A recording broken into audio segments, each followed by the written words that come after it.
Nous sommes en guerre. J'invite tous les Français qui veulent rester libres à m'écouter et à me suivre. Vive la France, libre, dans l'honneur et dans l'indépendance. Il y a une pyramide sociale où il y a un mec qui est en haut tout seul, et plus on descend, plus on est nombreux. Et quand on arrive en bas, on est vraiment dans la merde. Alors moi, ce que je voudrais, c'est qu'on remue la merde et que l'odeur monte jusqu'au nez des mecs qui dirigent, et qu'au lieu d'être tournés vers l'extérieur du pays, ils se tournent un peu vers l'intérieur et qu'ils disent « Ah merde, on leur prend tout leur pognon. Ah oui, il faudrait leur en laisser un peu. » Avez-vous, oui ou non, reçu de l'argent liquide de Libye pour financer votre campagne? Quelle indignité.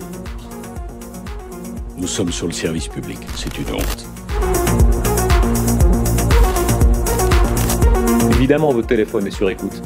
Vous y pensez quand vous téléphonez? Oui, naturellement, ça devient, comment dirais-je, intégré dans votre personnalité. Mais si on n'a rien à cacher, il ne faut pas avoir peur.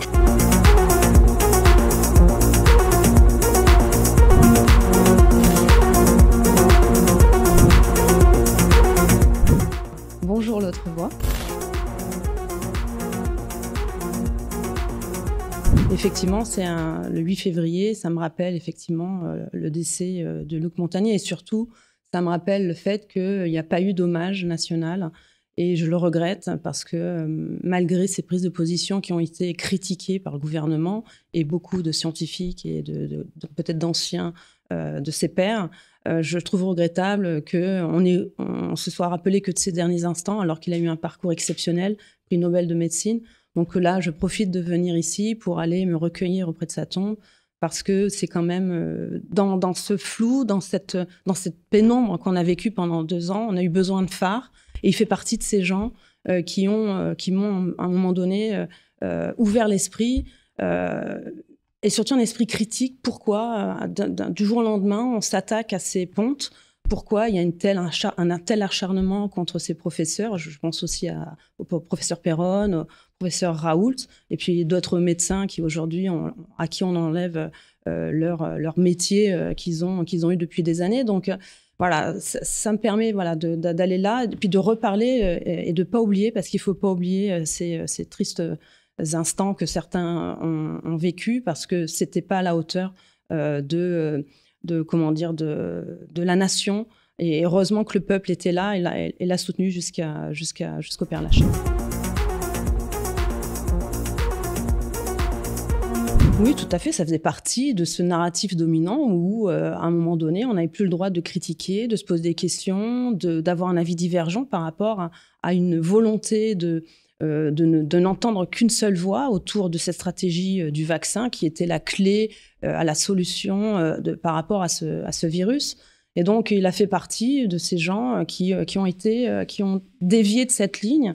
Et je regrette que cette attitude a été présente jusqu'à sa mort. Donc, c'est pas honorable et il faut le rappeler encore aujourd'hui parce que malheureusement, cette chasse à l'homme continue. On le voit auprès encore de médecins, de pharmaciens et même de la presse.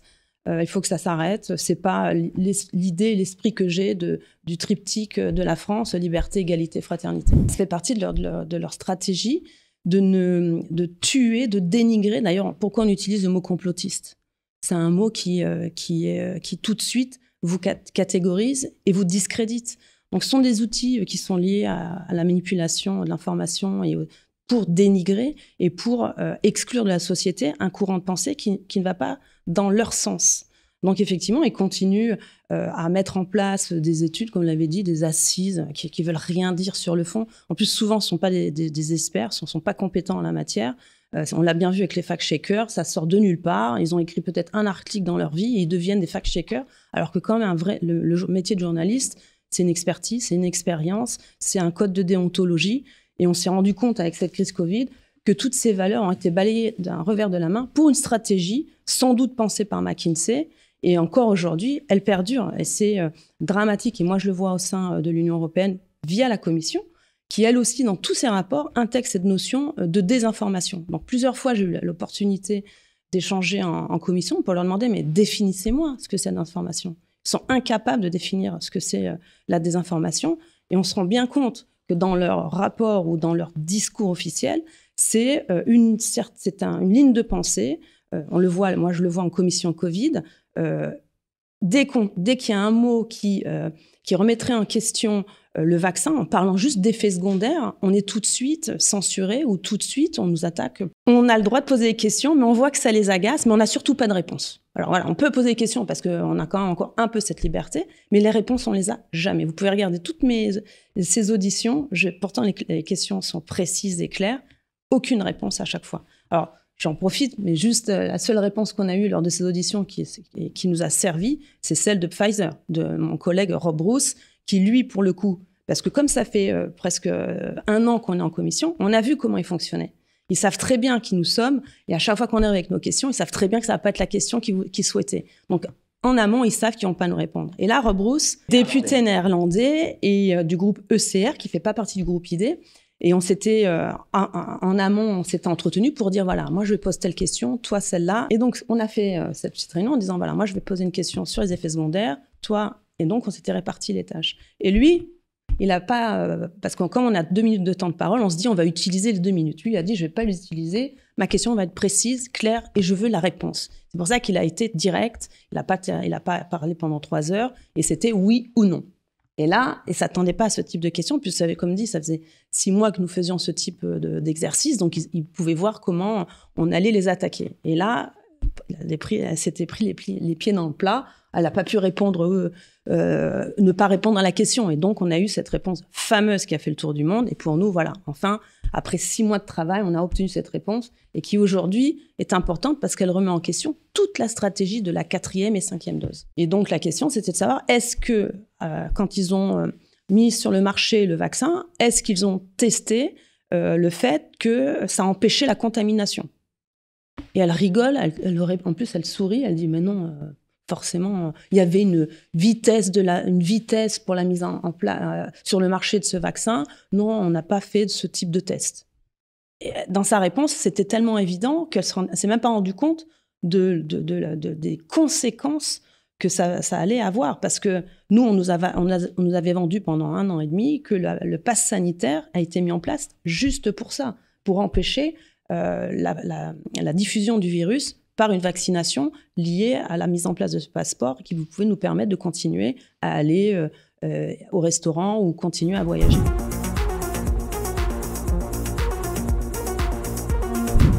Alors, je pense que le premier sujet aujourd'hui, c'est le pouvoir d'achat. On a bien vu qu'il s'est dégradé au fur et à mesure des années, surtout depuis les années plomb Macron. On a vu cet été avec la crise en Ukraine a fait que du jour au lendemain, le prix de l'essence avait augmenté, alors que c'est comment dire, comme l'alimentation, c'est quand même un accès à des besoins nécessaires, et on se rend compte du jour au lendemain que tout ça s'écroule. Une crise avec la crise Covid où beaucoup ont perdu leur emploi, une remise en question avec la crise énergétique où on voit que beaucoup d'artisans n'arrivent plus à payer leurs factures. Donc le pouvoir d'achat reste pour nous la priorité essentielle. Restaurer le pouvoir d'achat, donc avec une sécurité des emplois. La retraite, c'est pareil, on veut bien travailler toute une vie, mais on veut savoir à partir de quand on peut partir en retraite, parce que là aussi, ça nous permet de savoir si on veut travailler plus pour gagner plus ou pas. Et la sécurité, évidemment, la sécurité alimentaire, la sécurité physique avec... des moyens nécessaires en matière de police. Et puis après, j'ai envie de dire tout ce qui concerne la restauration de la confiance envers nos institutions et le service public. On l'a bien vu avec la santé, que l'accès à l'hôpital aujourd'hui était difficile, l'accès à la santé est encore pire, parce qu'on le voit juste en termes d'achat de médicaments de base, des génériques, on n'y a plus accès. Alors que quand même, on se dit 6e puissance mondiale, on se retrouve presque au même stade que certains pays du tiers-monde. Donc voilà un petit peu notre vision où en fait on voulait plus de France, mais on se retrouve avec moins de France. Donc défendre la France et les Français, notamment restaurer notre souveraineté nationale. D'un point de vue européen, puisque je suis au sein du Parlement européen, je vois que tous les rapports qui concerneraient la restauration des emplois locaux, par exemple, on veut faire un peu développer le numérique, donc les data centers. Donc dès qu'il y a un rapport qui touche le numérique ou les data centers, quand on veut que les emplois soient relocalisés en France ou voire en Europe, il n'y a pas de protection. Alors qu'on voit bien qu'aux États-Unis, en ce moment, ils sont en train de mettre en place un système pour protéger et faire même venir des entreprises étrangères. Donc on est là à vouloir, nous, restaurer la confiance envers les institutions parce qu'on voit qu'elle s'est dégradée, notamment avec un absentéisme de plus en plus important lors des votes. Et puis là, on le voit avec cette réforme des retraites où on a presque 72% des Français qui sont contre cette réforme. Et malheureusement, l'Assemblée nationale, le gouvernement Macron n'a pas voulu entendre et fait en sorte qu'il n'y ait pas de débat autour de cette question qui est essentielle pour les Français.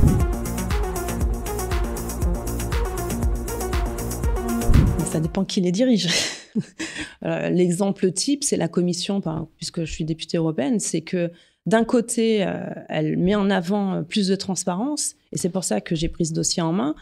Et en fait, le plus gros contrat d'achat qu'elle a entrepris, c'est-à-dire l'achat des contrats 71 milliards d'euros pour 4,6 milliards de doses, eh bien, il y a un manque de transparence totale. On ne peut pas imposer aux partis politiques, là, ils sont en train de mettre en place une législation pour que les partis politiques, lors des prochaines échéances électorales, mettre plus de transparence en termes de publicité. Je veux bien, il n'y a aucun problème. On est les premiers à appliquer les lois.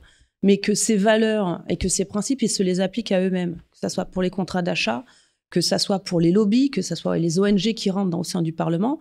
Et là, il y a un manque de transparence de la part de la Commission. Effectivement, vous l'avez évoqué, c'est l'affaire du Qatargate, on en parle peu quand même dans les médias en France, mais qui est un scandale énorme parce qu'il remet en question toutes les valeurs et les principes de ces institutions, mais aussi de certains partis politiques. Puisque là, pour le coup, Qatargate, ça touche essentiellement les socialistes. SND, c'est social-démocrate, et ils s'appellent aussi les progressistes. Donc les socialistes passent leur temps à nous attaquer dans l'hémicycle, en nous attaquant toujours des mêmes mots, extrémisme, populisme, etc. Tous les anathèmes possibles. Et puis en même temps, donc ils sont là pour nous faire la morale, mais c'est les premiers à être pris la main dans le sac de billets du Qatar. Et puis on est en train de voir que les ONG dites humanistes, parce que l'ONG qui est aussi en question, mise en cause, qui s'appelle Fight Impunity, donc combattre l'impunité, qui était une espèce d'association de blanchiment d'argent. Et donc c'est les mêmes qui d'un côté brandissent toutes les belles valeurs humanistes, transparence, l'ouverture sur les autres, et on se rend compte que non, ils ne se l'appliquent pas. Moi, ça a été le discours du 12 juillet d'Emmanuel Macron. Là, parce que juste avant, nous avions voté au Parlement le pass sanitaire. On avait voté contre parce qu'on s'était dit que c'était la mise en place de mesures liberticides, mais c'était au niveau européen parce que c'était un cadre européen. Le passeport vaccinal a été voté au Parlement européen en juin 2021. Discours de Macron le 12 juillet 2021. Et effectivement, quand on regarde le calendrier de la Commission, quand on refait des recherches, parce que il y a un manque de transparence pour certaines choses, mais après, pour d'autres documents, il faut aller sur le site, il faut aller chercher, il y a quand même pas mal de données. Après, c'est sûr, ça prend beaucoup de temps, mais il y a des informations et des documents très intéressants. Et d'ailleurs, je m'appuie que sur ces documents pour ne pas être attaqué de fake news. C'est très important, vu le combat qu'on mène. Vous savez très bien qu'il faut toujours sourcer toutes nos actions et tous nos propos. Et donc, on voit dans cette roadmap, ils appellent ça une roadmap, on voit que depuis 2018, ils réfléchissaient pour la mise en place d'un pass vaccinal, un passeport vaccinal. Et déjà, en 2019, ils avaient l'idée de mettre en place un pass vaccinal, où dedans, on aurait pu mettre tous les vaccins qu'on a eus depuis notre jeunesse, parce qu'ils disaient que c'était suite à l'épidémie de rubéole et de rougeole. Et donc, en fait, moi, le déclencheur, ça a été ce discours, parce qu'on allait tous partir en vacances, et en fait, on est en train de nous dire que pour aller au resto, pour aller au loisir avec les enfants, dans les parcs d'attractions, il fallait se faire vacciner. Et là, on se rend compte que pour aller tout simplement en activité banale, il fallait se faire vacciner. Et là, je me suis dit, bon, il faut quand même que je regarde de plus près. C'est cette perte de liberté qui a été le déclencheur. Pour moi, c'est inacceptable. Je peux comprendre que pour le collectif, qu'il y ait des mesures de contrainte de liberté, c'est normal, hein. Qu'elles soient temporaires, on peut le comprendre. Mais là, pour moi, il n'y avait pas d'urgence et il n'y avait pas de nécessité sur le fond à ce que d'un coup, il y ait toutes ces mesures liberticides les plus absurdes, les plus dingues. Quand aller au restaurant, avant, moi, pour moi, les données de santé, c'est personnel, c'est presque secret. Et du coup, du jour au lendemain, on nous dit pour aller manger au restaurant, il faut montrer, savoir à quelqu'un qui ne nous connaît pas. Donc, on a mis ça de côté. Puis après, on s'est rendu compte pour quelque chose, finalement, qui n'était pas efficace. Et en plus, là, quand on voit jusqu'où ils sont allés à exclure toutes les valeurs que normalement que le Parlement ou tous ceux qui nous attaquent vendent, c'est-à-dire il ne faut pas discriminer, il ne faut pas stigmatiser, il ne faut pas exclure de la société. Et d'un coup, tout ça, ça a été balayé d'un revers de la main. Et encore aujourd'hui, on a des gens qui ont perdu leur métier, qui ont des difficultés financières. Il y a des gens qui se suicident parce qu'on a considéré qu'il fallait qu'ils se fassent vacciner. Donc, on est toujours, et je le rappelle parce qu'on est quand même encore le seul État européen qui perdure dans la volonté d'exclure, de discriminer, de stigmatiser une certaine population de la société. Pourquoi la liberté ? Parce que ce vaccin, et c'est écrit dans le rapport de la Cour des comptes, a bien indiqué que c'était, dans l'histoire des vaccins, c'est le seul qui est sorti entre 12 et 24 mois. Normalement, c'est entre 10 et 15 ans. Donc, je veux bien qu'on puisse obliger des gens à être vaccinés pour un vaccin qui a 30 ans d'ancienneté et dont on sait que sur court et moyen terme, les effets secondaires sont bas ou voire sont nuls. Là, il y avait aucun recul. On ne peut pas obliger quelqu'un à se faire vacciner ou vacciner ses enfants sur un produit dont on ne savait rien. Et quand on posait des questions, et d'ailleurs de la part de professeurs émérites, on n'avait pas les réponses. Et quand ils posaient ces questions, ou même quand il y avait des assertions plus précises, ils se faisaient attaquer, bousculer et éjecter. Pour rappel, ils ont eu l'opportunité de se prononcer l'année dernière pour le pass sanitaire puisqu'il a été reconduit pendant 1 an. Il faut savoir que le pass sanitaire, donc le cadre européen, a été reconduit pour 1 an jusqu'en juin 2023. Ils ont vu qu'une partie de la population était contre la mise en place et aussi la reconduction, puisqu'il y a eu une consultation publique qui est visible sur le site de la Commission, qui ont interrogé la population, faire croire qu'il y avait une démocratie, qu'il y avait une consultation citoyenne. Il y a eu à peu près 385 477 avis. On les a consultés avec mon assistant. Il y a à peu près 99% d'avis négatifs. Donc, les députés savaient qu'il y avait une grogne de la part de leurs concitoyens. Et ce n'est pas pour ça qu'ils ont voté 1 mois après contre la mise en place de ce pass sanitaire jusqu'en juin 2023. 430 votes favorables, une vingtaine d'abstentions, et le reste, dont on fait partie dans notre groupe Identité et Démocratie, on a voté contre. Donc déjà, là, ça a bloqué. Par contre, il y a un autre élément, parce que les députés, je ne peux pas parler en leur nom. Moi, j'en croise quelques-uns dans les couloirs. Certains me font un petit pouce super continu, d'autres ne disent rien, mais on a un autre élément qui pourrait nous conforter dans le fait qu'ils ont compris qu'il y avait un problème, c'est la 4e dose. Il y a eu une campagne de vaccination ouverte aux députés européens, ils ont vite fermé le centre. Et puis après, je regarde les statistiques qui viennent de sortir, qui est une étude du Parlement européen, donc source officielle. Au niveau de l'Union européenne, la 4e dose, ils appellent ça le 2e booster, ça fait moins peur aux gens, il y a eu 6,2%. Au niveau européen. La France, c'est 5%. Portugal, c'est 5%. Et Bulgarie, 1%. Donc, le flop de la 4e dose, qui est sans doute partagé par les députés, montre qu'il y a, avec un mouvement, un petit recul par rapport à cette stratégie vaccinale. En revanche, en commission, comme je vous l'ai dit, il y a une poignée de députés que maintenant tout le monde connaît, hein, Rob Roos, Sylvia Limer, Christine Anderson, Christian Terres, Francesca Donato, Margherita de la Pisa qui est de Vox aussi, SND aussi, la socialiste, elle pose aussi des questions maintenant un peu plus pointues et aussi de la part des Verts, il faut le dire, où effectivement il y a une tendance à poser des questions qui fâchent. Donc ce qui veut dire quand on pose des questions qui fâchent, ça veut dire qu'il y a un début de réflexion sur la question où le narratif s'est stoppé et est en train d'être remis en question.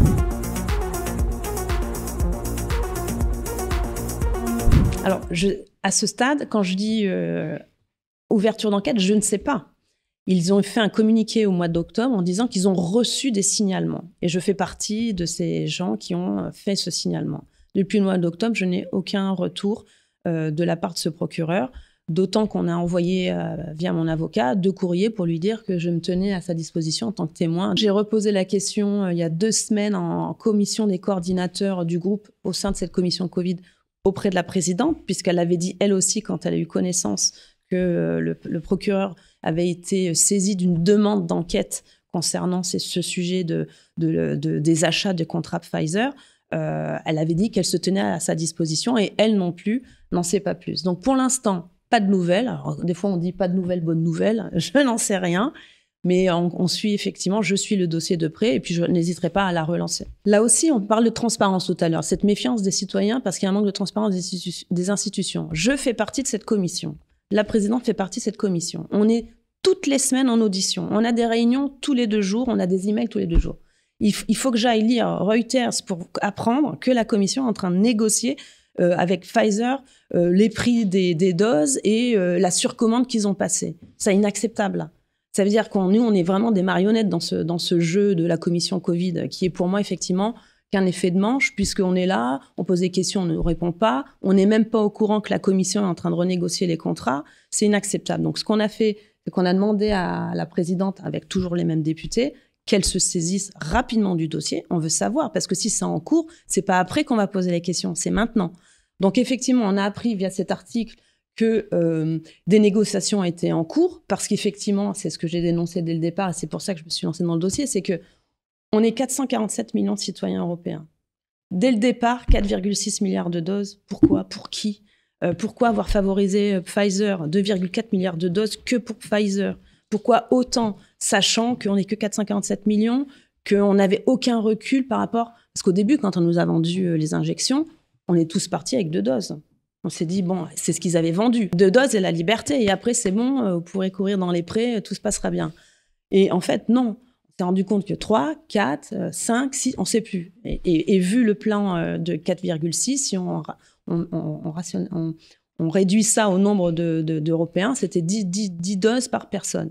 Mais là, donc, ils se sont rendus compte qu'il y a, je vous l'ai dit, flop de la 4e dose, un surplus de stock. Le système COVAX qu'ils ont mis en place, qui est donc le système de récupération des stocks, ne fonctionne pas. Donc, le système COVAX est un flop. Il se retrouve avec des États membres. Rappelez-vous, les pays baltes ont déjà grogné cet été parce qu'ils voulaient avenanter le contrat, parce qu'ils se retrouvent avec des doses importantes et ils savent pas, personne n'en veut, donc gaspillage. Donc là, ils sont en train de négocier. J'ai lu dans le Reuters que c'était pour 1 demi-milliard de doses en moins. Mais du coup, Pfizer, ils s'étaient engagés, ils ont fait un business plan sur plusieurs années, puisque en 2020, les contrats d'achat allaient jusqu'en 2023.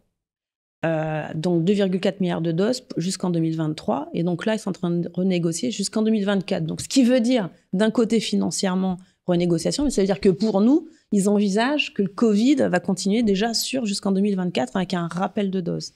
Et il faut savoir que dans les contrats qui ont été grisés, l'accès au prix, on ne l'avait pas. C'est grâce au rapport de la Cour des comptes qu'on a eu une moyenne de prix qui était à 19,50 €.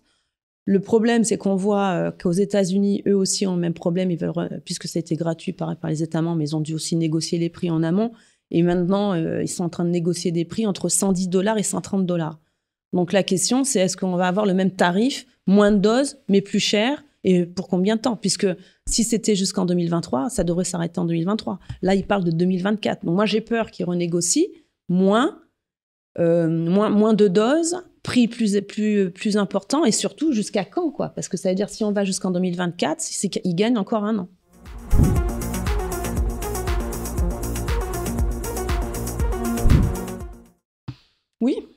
Oui, parce que l'idéologie de la commission, c'est elle qui décide de la plupart des sujets des rapports à voter.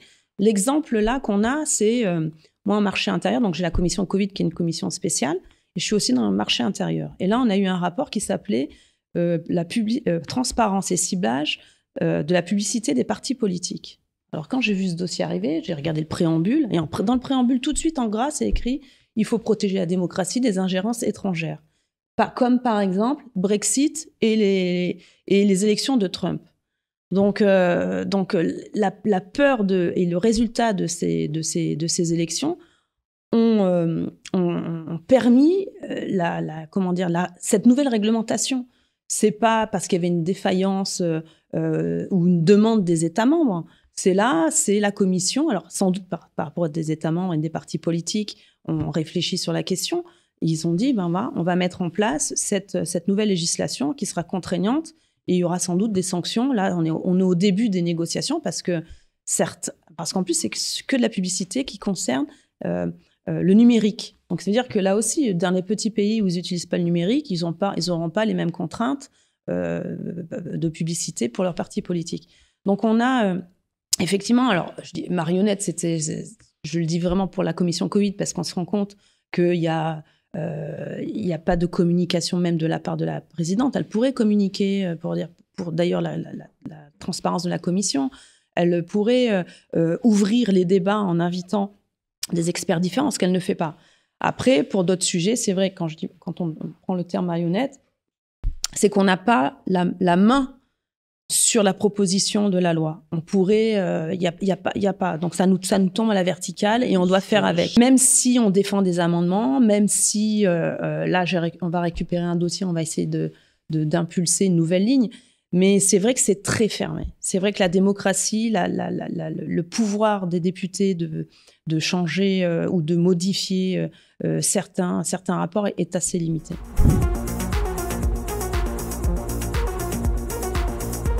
Mais je pense qu'ils ne s'attendaient pas effectivement à cette puissance, parce que c'est une puissance finalement qu'on a eu tous, parce qu'on a tous nos réseaux sociaux, on a tous été depuis 2 ans, on est sur le terrain, entre guillemets, donc on a cette petite notoriété qui permet finalement d'informer les gens et de changer aussi de position. Et je pense que effectivement, cet impact-là, ils en ont pris conscience, d'où le fait qu'ils ne soient pas venus. Alors nous, c'est pas grave, on continue.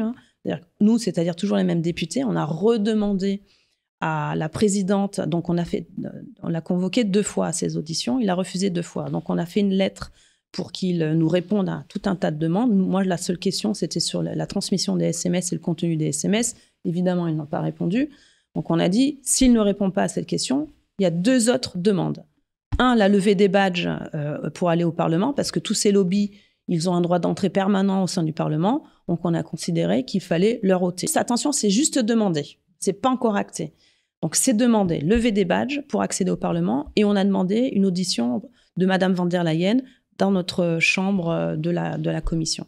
Donc là, c'est demander à la présidente. On va voir si ça aboutit. Pourquoi on l'a fait et ça tombe bien? Pourquoi ces 2 demandes ont été acceptées par les partis politiques? Je ne dis pas la majorité des partis politiques. On n'était qu'une majorité puisqu'on était en nombre supérieur, mais ce n'étaient pas les partis les plus importants du groupe, comme je vais le dire, c'est Renew et PPE, n'ont pas validé ces 2 demandes. Ils ne veulent pas savoir. Mais comme nous étions en majorité, la présidente a acté cette demande. Mais ce n'est pas encore acté. Et pourquoi ça tombait bien? Parce qu'il y a le Qatargate. Parce que le Qatargate, c'est le scandale des institutions et ça remet en question toute la probité, toute cette valeur de transparence qui nous rabâche toute la journée, où nous font la leçon à nous de morale. Donc là, Madame Van Braun, qui fait partie de ce groupe des socialistes, et d'ailleurs, quand elle a commencé cette commission, elle a tout de suite rappelé, oui, pour des raisons, la transparence, c'est important, donc je vais demander, encore une fois, l'accès à l'intégralité des contrats, les SMS, et donc elle a acté ces 2 demandes.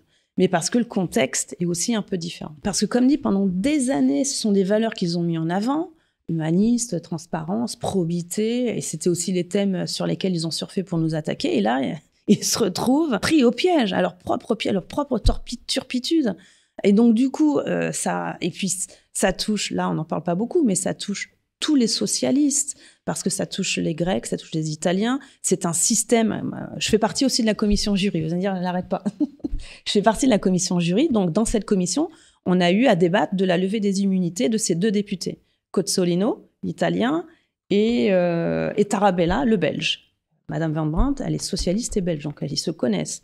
Ce sont des députés qui ont entre 15 et 20 ans de mandat. Donc ce ne sont pas des novices. Ils ne peuvent pas dire « Oh, j'ai oublié de déclarer mon voyage au Qatar. C'est pas moi, c'est l'assistant. » C'est pas possible. Moi, je veux bien, je suis débutante, je suis novice. J'ai encore je pourrais avoir cette naïveté.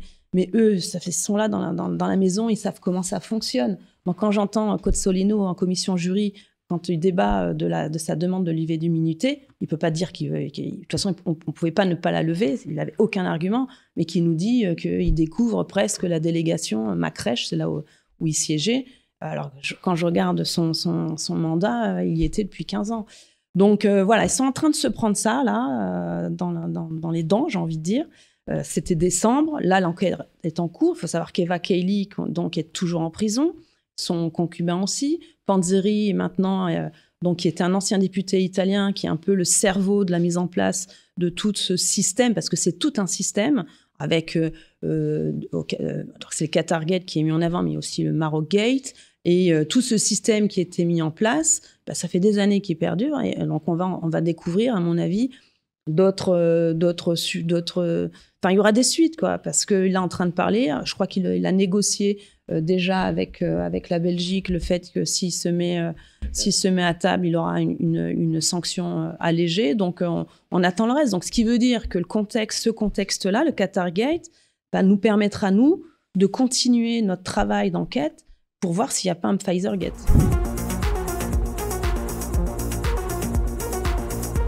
C'est pas si nouveau que ça, mais là, la nouveauté, c'est que on est en train, là aussi, de franchir une autre étape. C'est-à-dire qu'en 2015, il y a eu ce vote au Parlement européen pour ouvrir la liste des aliments aux insectes. À l'époque, déjà, nous étions contre.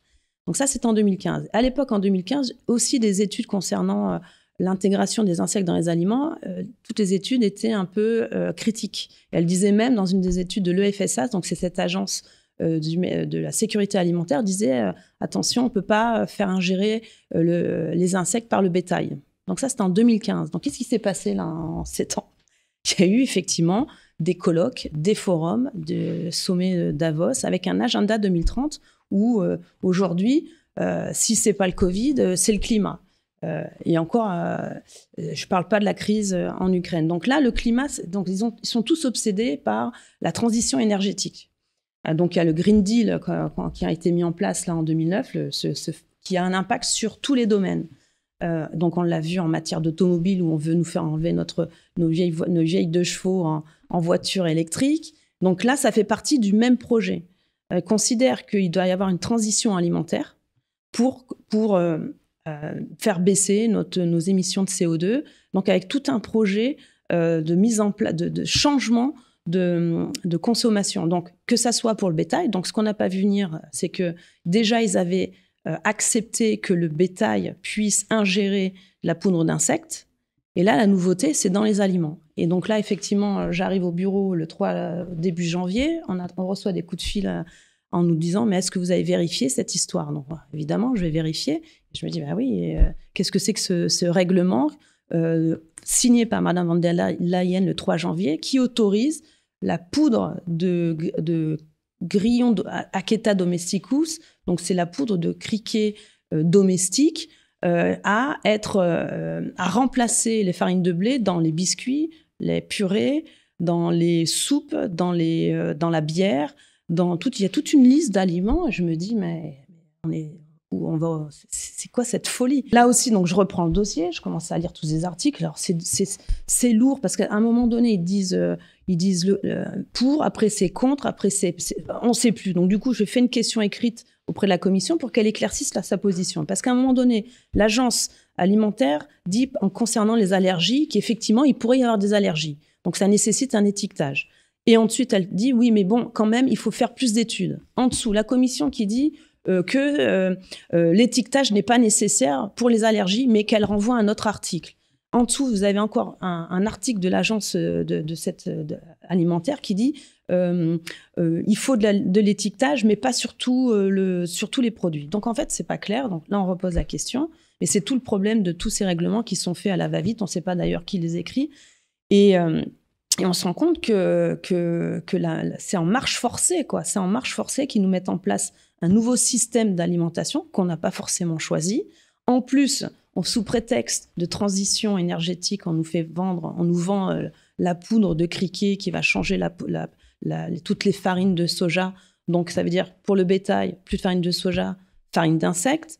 Idem pour l'alimentation. Donc, avec très peu d'études aujourd'hui qui démontrent que ça n'a pas d'impact sur du moyen et court terme sur notre santé et aussi pour ceux qui sont allergiques.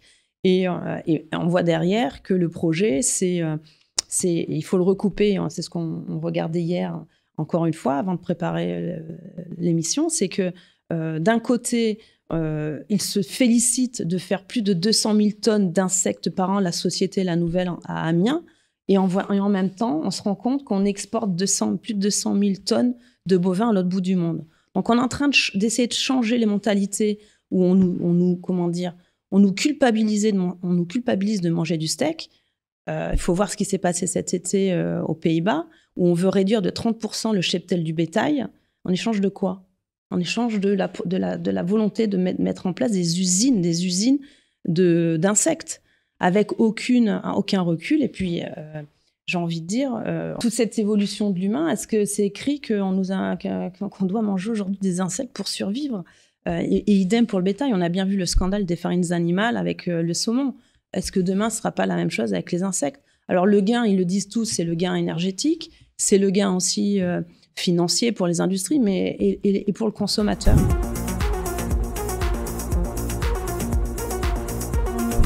Je ne sais pas, on se tourne en rond, mais c'est vrai que j'ai envie de dire que je suis ouverte à toute proposition, mais aujourd'hui, ce qui me gêne, c'est que ces médias mainstream ne font pas vraiment de l'information, dans le sens où ils ont déjà des a priori. Quand ils invitent quelqu'un, c'est souvent à charge, et c'est pas pour avoir de l'information brute ou de s'intéresser au sujet. Donc moi, je préfère travailler avec d'autres médias, de donner la parole à tout le monde, et on l'a vu pendant la crise Covid, beaucoup de collectifs sont mis en place, des blogs, des spaces comme hier, et c'est vraiment d'aller vers le citoyen, donner la parole à ces nouveaux médias. Je trouve que c'est sain dans ce monde où on voit que c'est un microcosme qui est bloqué, qui est dans une pensée unique et finalement ne permet pas le débat, ne permet pas la critique et ne permet pas d'évoluer et peut-être d'échanger sur des bases saines.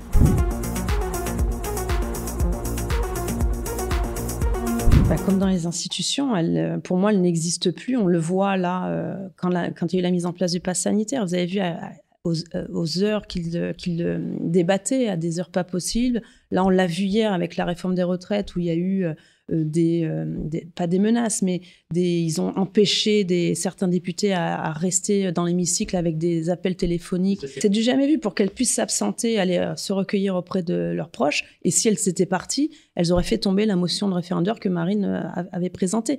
Donc il y a des attaques de la démocratie, donc là c'est factuel, mais vous en avez tous les jours. Alors comme je l'ai dit, avec le pass sanitaire, où là la loi d'état d'urgence a mis à empêcher tout débat sain, et on l'a vu au Parlement européen, donc les commissions Covid où on vous dit on ne nous écoute pas ou on ne nous entend pas, et donc oui, ils prennent des décisions là en ce moment, même par rapport à la crise en Ukraine. Il n'y a pas de consultation. On envoie des armes, il n'y a pas de consultation. Donc la démocratie, malheureusement, tous ces pays qui mettaient ça en avant, aujourd'hui, ouais, il y a un déficit de démocratie.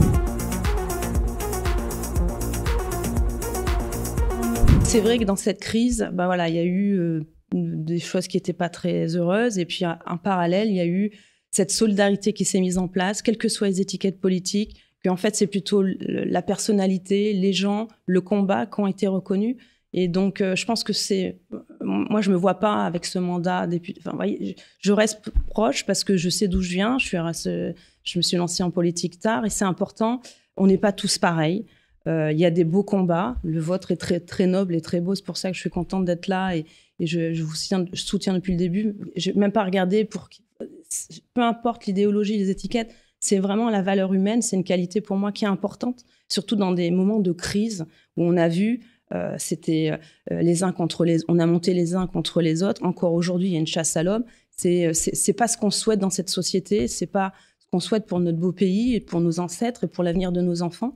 Donc voilà, je les aime et je les remercie de tout ce soutien parce qu'on a besoin de cette énergie pour continuer le combat.